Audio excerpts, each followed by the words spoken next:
Okay, folks, we're at about 1 minute out, so if we can start getting our video feeds up, please.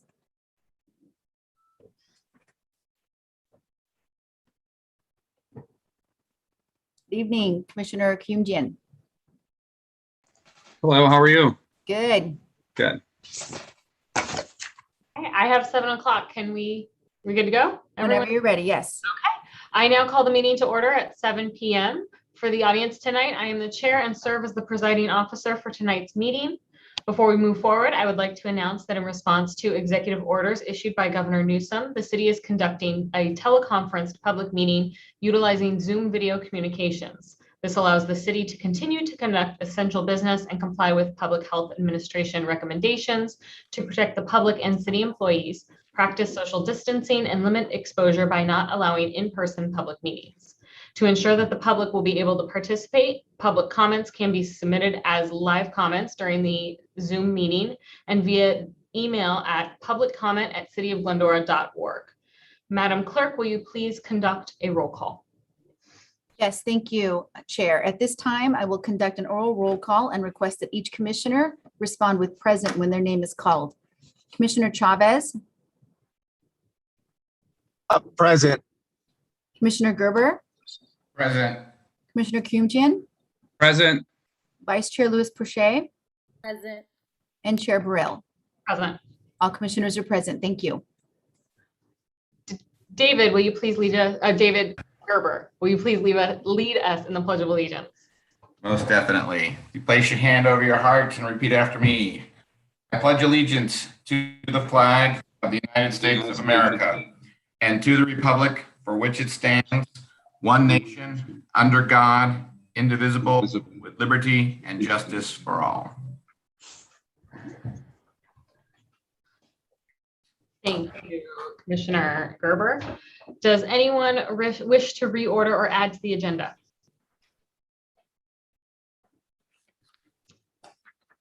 Seeing as there is none, I will now open the public comment period. I now invite members of the public to address the Community Services Commission on items listed on the agenda. Speakers are limited to 3 minutes, speaking once both on and off agenda items. This is your time to speak uninterrupted. Please address your comments to me, the presiding officer. Public comment is limited to 30 minutes.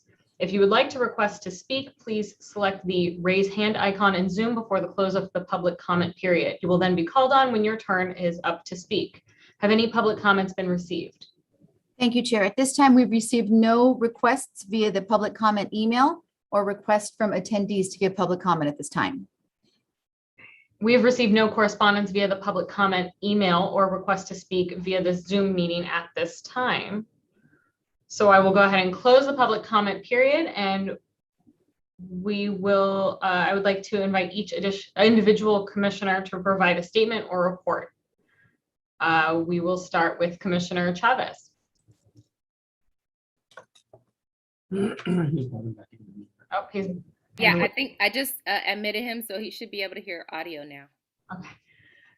Then let's start with Commissioner Gerber instead. Thank you. At this time, I don't have much to report and or say. It's been a very busy personal situation in life in the last month, but I've not really been able to get myself out and about to see what's going on in the community. Although I'm excited to the fact that we're in the holidays and all the fun things that are actually looking forward to happening as we move forward, going forward. But nothing really to report at this time. Okay, Commissioner Kyumjian. Yes. Hi, thank you. A couple of things. First off, I'd like to say thank you to John and Kelsey for giving myself and David a tour of the community services departments and facilities around the city last Friday. Thank you very much. It was great to see all the facilities, and they're in great shape. And so it was great to see that and learn a little bit and know where all the parks are and get to know a little bit better of the operational side of things. Secondly, a report from I'm on the Trails Council. I'm the liaison to the Trails Council. So a couple things to report from there is The summer hikes have concluded. The last one was August 28th. And the fall hikes are in process. The remaining hikes are October 30th, which will be at 8 a.m. at Little Dalton Canyon and Mystic Canyon Trail. And on November 27th, again at 8 a.m., the Colby Dalton Trail hike will happen. So the big thing is, the big thing that they're prepping for is the Glendora Trails Day, which is November 6th. So we have the flyers. I think everybody's seen this, or if you haven't, it's at City Hall. Please tell everybody to come. The staging area is going to be at Big Dalton Canyon Campground, and that hike starts. I mean, that starts at 8 a.m. And then the other thing is they're in process of putting a request together to rename one of the parks in the city on behalf of a member of theirs, Gordon Rowley. So they're getting that document and that request ready, and when they're ready, they'll present to us as well as council. And that's all I have. Thank you. Commissioner Chavez, are you with us still? Yeah, I'm here. Give me a second. Sorry. Okay, I'm we can here. come back to you. We'll come back. Actually, you know what? I'm here. You guys. Okay. Yeah. Sorry.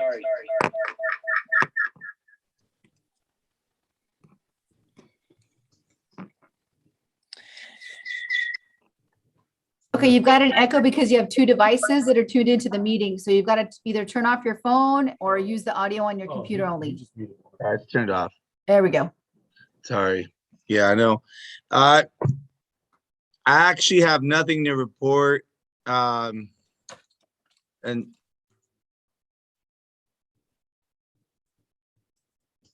Lose his audio. He dropped altogether. I think you dropped out of the meeting altogether. We can come back to him. Okay, well, we know he said he had nothing to report, Yes. so we're not missing out too much there. Vice Chair Louis Porcher. Thank you very much. I just, small report that I will be attending the luncheon for the veterans on November 6th. So that's coming up and that's exciting. I did take my family to the Pumpkin Festival, so the Halloween festival that we had over at the Heritage area. So that was really nice. Yeah. And other than that, no other updates at the moment. Thank you. And as for myself, I don't have anything to update. Looking forward to the luncheon on the 6th and the fun Halloween activities in the coming week. So my screen went dark. Let me pull back up to where we were. Sorry, let's see. Okay, I would now like to invite Community Service Director John Geary to provide a statement. At this time, I have no statement. Okay, and now we have a special item update on the Brown Act executive orders in AB 361. I'd like to invite City Clerk Communication Director Kathleen Tessman to report. Thank you, Chair Burrell, and thank you for allowing me to come before you tonight. I'm here just to give a little bit of an update and provide a status on public meetings in Glendora. So as everybody knows, back in 2020, the governor declared a state of emergency and adopted several different executive orders that impacted the Brown Act and how the city of Glendora and many cities or organizations, how they conduct their public meetings.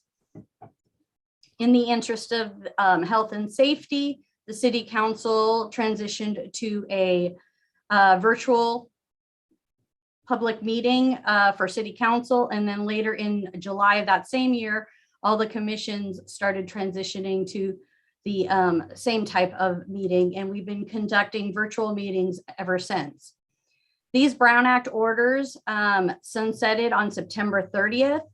And because of that, and because of the number of, or the continuing impacts of COVID, along with the recommendations or requirements regarding social distancing and many other things, the governor passed AB 361, which allowed the city of Glendora, under some new rules, to still conduct virtual meetings. Two of the main reasons the city is still looking at conducting the virtual meetings is because there's two components that we still are having problems mitigating. The first one would be the mask component. If anybody here has attended a virtual / in-person meeting, like a hybrid, and some people have to wear masks, it's really hard to tell, one, who's talking, and sometimes it's even harder to tell what they're saying. It's really important in these meetings that the direction provided by the council and commission is clear and that the public understands exactly what that direction is. The other component is the vaccination status and monitoring of that provides some additional. As you guys all know, the council chamber is relatively small, and we would definitely be challenged if we had tried to actually move back into the council chamber, because there is no clear direction on those two components. One of the things we have to do now is the city council has to take a resolution before them every 30 days to make certain findings that allow the city to continue to conduct these virtual meetings. Part of it is that the some of the findings, I apologize, some of the findings are that there's still a state of emergency declared by the state, and that two, there are still either recommendations or restrictions in place because of infection protocols. So as of this time, we are actually functioning under AB 361. The city council will consider another resolution at their upcoming meeting on the 26th. If that resolution gets adopted, we will be able to continue conducting virtual meetings for another 30 days, and then they will reconsider it. I'm available to answer any questions you might have. And thank you for allowing me to give you this update.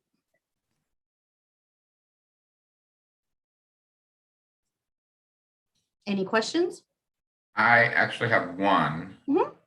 What is the school district using as guidelines to follow, since they are having their school board meetings in session in a very similar setting, with more, I think, more people involved, but yet still live? Is that something that they are? We don't separate? handle the school district, so I really don't know what protocols they are utilizing. They might be doing a kind of a hybrid. I don't know for sure. Like I said, we could do it, but everybody right now, the rules state that if we have a public meeting indoors, everybody has to wear a mask.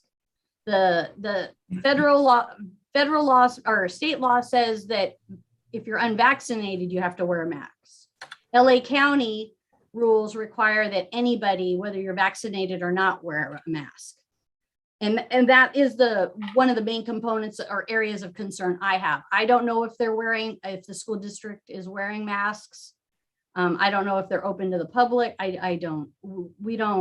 They're two different boards. No, understood. And I was just curious only because I have seen through Zoom the meetings, and they are not wearing masks, and they are, public is invited in and out, sort of thing. So I wasn't sure if there was something that they were following different.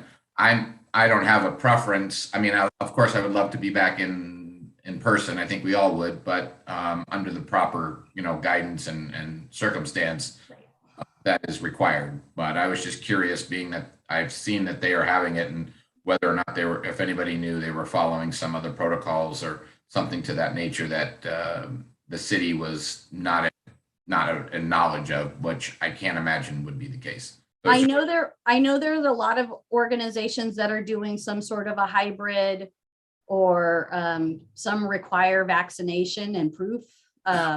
the city did not want to add any additional requirements to what LA County has already provided. Makes sense. So that's kind of where we are. And I understood that. I mean, they're going to look at it every 30 days. So it's not, Yes, they're identifying, okay, for the next 6 months, for the next year, we're sticking with this till something changes. They're having to review it every 30 days and make Yes. this based on changing within the system. So thank you. I appreciate the information.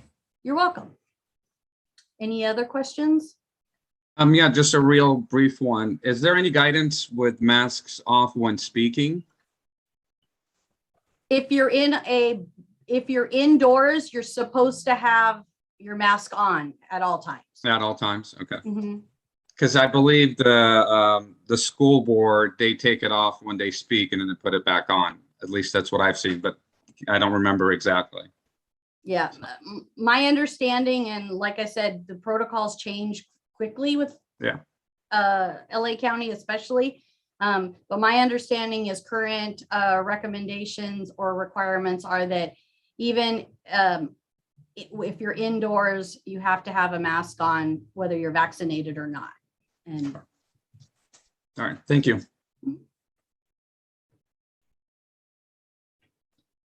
thank you again for letting me come before you. Thank you.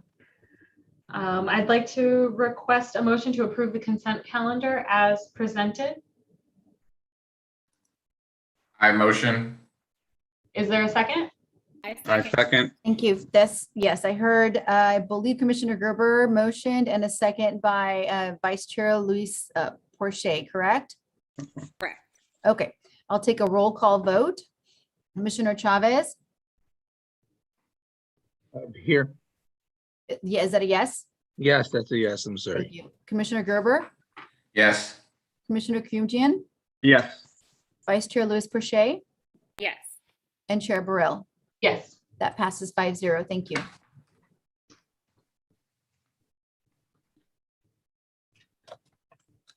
Now on to the, to affirm the following minutes from September 17th.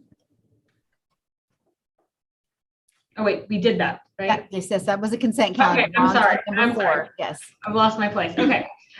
So there are no new commission agenda items. So we'll move on to unfinished business and the Community Services Commission liaison appointments. I'd like to invite Administrative Assistant Kelsey Fay to report. Good evening, Commissioners. Tonight we bring back to you the Commission liaison appointments. Back in July, we picked the Commission liaisons, but Commissioner Chavez was not yet appointed as a commissioner. And Commissioner Kumjian was appointed to 2 different groups. So tonight we ask that the Commission discuss and keep Commissioner Kumjian as a liaison for either Trails Committee or Sports Council, and then appoint Commissioner Chavez as the liaison to the other group, and then they can be backups for each other. I've attached to the staff report the current liaisons and the previous staff report so you can see when the different groups meet. And that concludes my report. Okay, so Eddie, which one, I guess, are you passionate about keeping? Well, I'm passionate about both. However, I've spent a little bit more time with the Trails Council.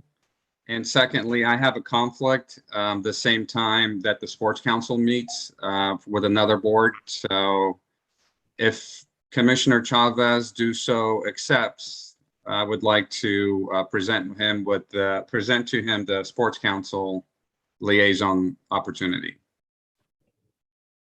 When does the Sports Council meet? Just I don't have any information on their meeting times and days, and et cetera.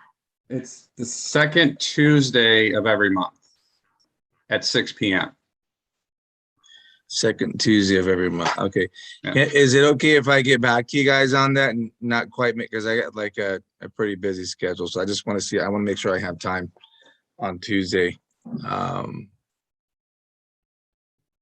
So Everybody needs to take a particular event, whether or not they have the ability to partake at every turn is not necessarily required because we have supportive backups.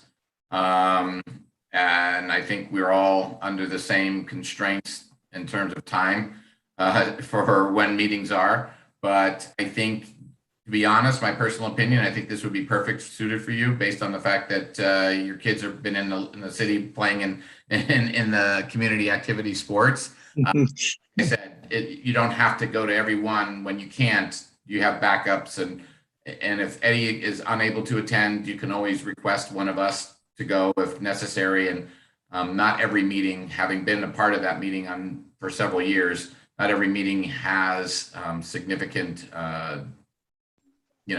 information that's being, generated. It's pretty much certain times of the year. So don't be afraid to accept it based on your schedule because it's something that is not, that's not a huge requirement in my Yeah, that's, can you give me a little information, Eddie and Gerber, if you guys want to chime in? In the meetings, you said they're at 6 o'clock every second Tuesday of the month or whatnot. Where do we meet? How does that go? I need to, because I've never been involved. It's at the teen center, and Annie Warner presides over the meeting, and all the presidents of all the sporting events, the Glendora American, Glendora National, football, basketball, soccer, they all meet and talk about all the different things that are going on. And it's from like 6 to 7 o'clock once a month. Right. The last ones were Zoom meetings. So yeah. Okay. You go ahead and put me in, and we'll take it meeting by meeting. How about that? Do it. Yeah. All right. Thanks, guys. Thanks, David. No problem. And then I'll be the backup. Correct, Kelsey? Is that how that goes? All right. Yes. Okay. Just out of curiosity, if I may speak, may I? Okay. Go ahead. I have children that are in sports as well. And as you're speaking, I was thinking, if I'm ever available, would it ever be frowned upon to join you at that meeting? Like, let's say I just have so much free time on my hands, because I only have 3 kids that are fully involved, and I'm heavily committed elsewhere, just like you. But let's just say I have that time. Would that be okay? And I guess I'm speaking, to the group, to leadership. How do you feel? I'd be fine. I would say it'd be great. I don't know what David and Eddie, you guys can give your thoughts. Yeah. I don't know what the protocols are, but absolutely. Yeah, so there is a little bit of a catch there. There can be no more than 2 commissioners together at one meeting. Otherwise, we are in violation of the Brown Act and we don't want to go there. So my advice to you is, if you already have a backup, it would be Commissioner Chavez's responsibility to ensure that somebody's going to be there if you're not going to be able to be there. And then at that point, you could open up the invitation to anybody else who would like to join, but no more than 2 that can be there. Right. Okay. Okay. Got it. Thank you. Any other questions or anything, everyone? No? Okay, I'd like to request a motion to approve these new commissioner appointments. I make a motion. Oh, everybody spoke at once. That was a hard one. Yeah. I think it was Chavez. I think David. Okay, so that was Commissioner Chavez with a second by, Eddie Kuyumjin. thank you. And I will take a roll call vote. Commissioner Chavez, Yes. Commissioner Gerber, Yes. Commissioner Kuyumjian, Yes. Vice Chair Louis Perche, Yes. and Chair Burrell. Yes. That passes 5-0. Thank you. Okay, now on to our new business. I'd like to invite Community Services Director John Geary to report on the Community Services Fall activities. Thank you, Madam Chair and Commission. This is a busy time for the Community Services Department as we provide fun activities for the community. I have here tonight just a quick look at all our fall activities. Next slide, please. Next slide. As you know, our first event was last weekend, and it was a huge success. The event included pony rides, petting zoo, carnival games, leather making, print shop. You could take a tour of the Hamilton House, and of course, you could purchase your pumpkin there at the festival. Next slide, please. Tomorrow night is our second event. We have our movie in the park at the Bandshell. The movie is The Addams Family. The movie starts around dusk. We're telling people about 5:30 to get there. We're hoping by 6:15 that we begin the movie. Next slide, please. Our golf scramble for our foundation, the Community Services Foundation, was scheduled for this Monday coming up, October 25th. Due to the rain that is forecast for on Monday, we are moving it to the following Monday, November 1st. Same time, 3 o'clock check-in, 3:30 shotgun start. So if you know of any golfers that would like to play, we are still taking signups. It's down at our Glen Oaks Golf Course. It's a 9-hole. It is best ball scramble where you hit one shot and they take the best shot of the 4 people and then play out from there. So we would love, and then we'll have a little dinner after the 9 holes. So if you could, we'd love to have you come out and play. Next slide, please. The Halloween walk, this is done by our Business Improvement District when we help just with publication of it. That's Friday, October 29th, downtown Village from 10 a.m. to 2 p.m. I know a lot of the schools have half days and then their kids, they hurry up down there through the businesses. And even at City Hall, we'll be handing out candy. Next slide, please. This is our annual Halloween Carnival. This is one of our major events for our department. We usually have always had it on Sunday. So this is one of the first ever on Saturday, the 30th from 5 p.m. to 8 p.m. at Finkbeiner Park at the softball fields. Huge crowds usually come out. We'll have a Ferris wheel, carnival games, food by Kiwanis. We'll have a snack bar, and just a good time. We have a Halloween costume contest there. And so hope that everyone can come out from 5 to 8 and join us. Next slide, please. Eddie talked about this already, Glendora Trails Day. So if you would like to help keep the trails maintained, please come out and help the trails crew and that. So it is again Saturday, November 6th from 8 to 12:30 up in Big Dalton Canyon. Next slide, please. This event is at the LaFetra Center. This is an annual event, also our craft boutique. They're all handcrafted items that come and they purchase spots in indoor, outdoor, and you can go and buy Christmas gifts and that. So that again is Saturday the 6th from 9 to 4 on the grounds of LaFetra Center out in front and inside. Next slide, please. And one of probably our most important event that we do is our Salute to Veterans on Tuesday, November 9th at LaFetra Center from 11:30 to 1:30. We provide them with a lunch. They get certificates. So I know that we've invited the commission to come out to, if they could, to honor and celebrate our veterans. That's a big event for us, and we held it over at LaFetra Center. And this concludes our staff report. If you have any questions. John, I have one for the golf scramble, and I know that we moved it. We need to move that time up to start because when is daylight savings time? Is it that The following week? It is. Okay, Yes. I wasn't sure. So it works out still. We have daylight till about 6 o'clock or so. Yes. Okay. And then at the Halloween Carnival, I'm going to promote the Community Service Foundation. Is that something we can put a table there and try and solicit members? Sure you could. Not We'd love to have you. that's not a big enough event for that activity? I don't know. Yeah, we can find room for you. All right, I'll talk to you outside of that. Okay. Any other question? Oh, Brittany has a question. Yes. Vice Chair. Thank you. Two questions. The first question is the salute to veterans.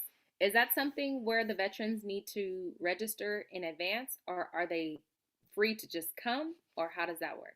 They need to register in advance so we can get their certificates made, and that there's no charge for them, but they do need to, I think it's November 2nd is the deadline for them to register, so we can get them their certificates and everything for them. Okay, this may be a silly added question to that. Do they need to be Glendora residents, or can they be a relative of a Glendora resident? I don't know that. I don't believe they have to be a resident. I think it's just any veteran. Yes. Okay, great. And then my second question, as a parent who has a child who plays soccer on the not the Lafayette, but the Finkbeiner soccer field or the softball field area, will the Ferris wheel impact the grass? Our Ferris wheel is usually on the north side of the park, off the soccer field. So it's behind the goal of the north goal. And that. So I know soccer is not having games on that Saturday. They're playing Friday night. But yeah, the Ferris wheel will be up on the north side above the goal area. And then we've asked our parks to turn the water off, which they probably already did because of the storm coming in. So we'll have probably 5-6 days of no water because we'll have trucks on there bringing stuff in and out. Okay, thank you. Mm-hmm. Their ankles are safe. Any other questions? No? No hands? Okay, I would like to request a motion to receive and file the report. I'll motion. I'll second. Brittany Lewis Porche. Thank you. That was a motion by Commissioner Gerber, second by Vice Chair Portia, Liz Porche. I'll take a roll call vote. Commissioner Chavez, That's a yes. Commissioner Gerber, Yes. Commissioner Kumjian, Yes. Vice Chair Liz Porche, Yes. and Chair Burrell. Yes. That passes 5-0. Thank you. Okay, now we're moving on to the selection of the color scheme for the new inclusive playground at Gladstone Park. Strategic plan item 50 IMCIF.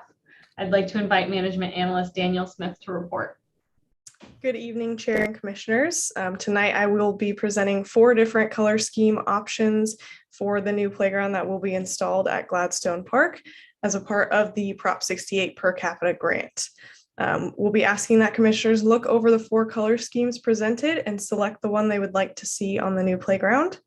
I will go through each individually at first and then show all 4 at the end.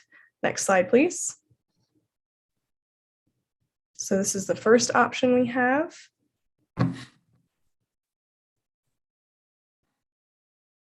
Next slide, please. This is the second option. Next slide, please. And this is the third option. Next slide. And this is option number 4. Next slide. This is all 4 of the options together. This concludes my report. If you have any questions, I'll be happy to answer them. Okay, guys, now we just kind of talk it through until we feel passionate about one and then call a vote. So to the newer commissioners, in the past when we've had multiple choice options like this, and even we choose covers and stuff, sometimes we'll say like, does anyone love one, or does anyone see one that we want to take away right away? And we just kind of free space to talk about it. I have a question. before we begin, is there a color theme with the other playgrounds throughout the city? Not like a solid theme for every playground. I know the other playground at the park is a pirate ship, and if my memory serves, I believe it's blues, yellows, and reds. Okay. All right, so there's no cohesive color scheme we want to stay with. Okay.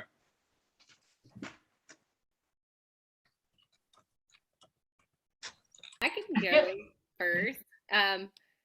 For me, 4 is a no because I think it's purple and it's cute, but there might be people of opposite genders there, so it kind of leans more towards one possible gender.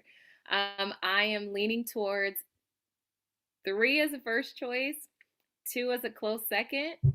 I think that 3 is futuristic.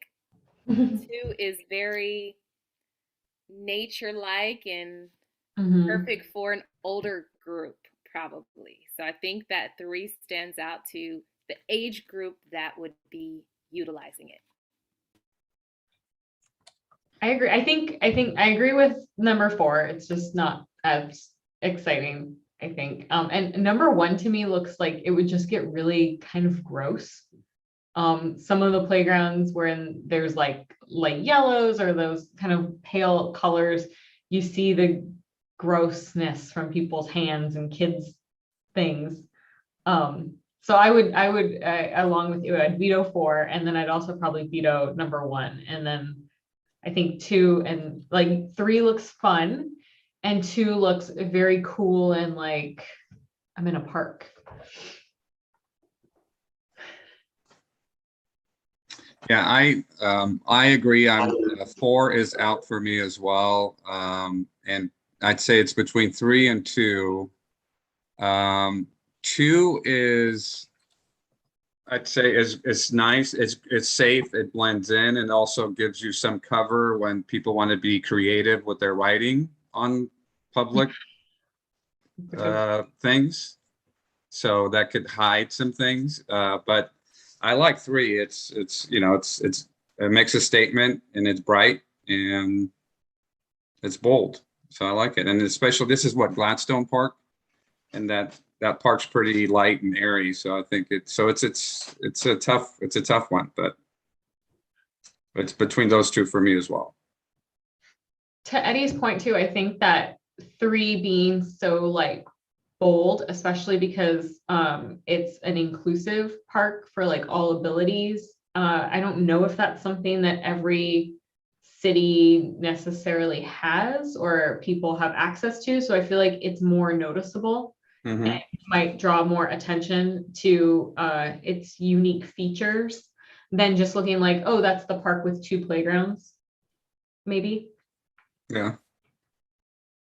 Great point, Chair, Madam Chair. I also want to jump and say that because the play system is located more inward into the park, it really will draw the eye of passersby that would not have noticed, possibly not have noticed the playground or the park there before. It would be like, oh, wow, what's that? Let me get back to it.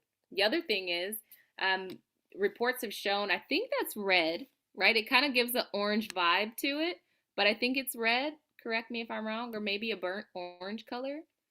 But between orange and red. Yeah, studies have shown that red actually is the first color that infants see. So if we're considering younger children that will also join older siblings, it's something that will be visually, it will enlighten them in ways color-wise. All right, I'll chime in myself here. When I looked at all of these, 3 stood out the most. I think you guys have touched upon everything in my mind as well. Just the brightness of the colors, the multitude of the colors. It brings cheerfulness. It brings the eye, catches the eye. The other ones are dark. They're a little bit more subdued. One, I think that's what's at Finkbeiner, to be honest with you, something similar. So for me, it's 3, and it sounds like we're all on board with number 3. Unless David, you have something to add that would change all of our minds. Yeah, 3 to me has the by far just outweigh them all. So You guys all been kind of going to 3. So yeah, I think that's a good color. I'm just not too sure. At first, at a glance, 1 and 4 were like my first picks, but after listening, I'm just being honest. Just because it's different. I see a lot of 3. So when you see a lot of what 3 looks like, it's kind of like what we're used to versus something a little more different. But I think everybody's onto the more about the number 3 there, which I think is fine. I'm also thinking like we have that color scheme, and what I know when we went on the tour with John, there were some other parts of the park that they were trying to develop, like a frisbee park or different frisbee golf or whatnot, and there was different types of things they wanted to do there. So I don't know if John wanted to chime in maybe on that portion of it, but yeah, I think if 3 is 3, I think seems pretty simple and easy choice. So I'd go with that. Yeah, the only thing that it would be if we did a shelter, we would probably look to match the canopies in that color. Like right now we use a green and a tan at our other one up at Finkbeiner, so we would look at that. But other than that, we wouldn't match probably the color of the playground because we have it on both sides, different colors. And Danielle, is that the poured solid surface in the like tan color? Yes, it is. And that's something, so we left the poured in place surface as well as the shade sails just in a neutral color, but that is something when we move forward with the colors, we can match with the rest of the theme. So there might be more colors in the playground at the end of the project, whether it's on the shade sails or the poured in place surface.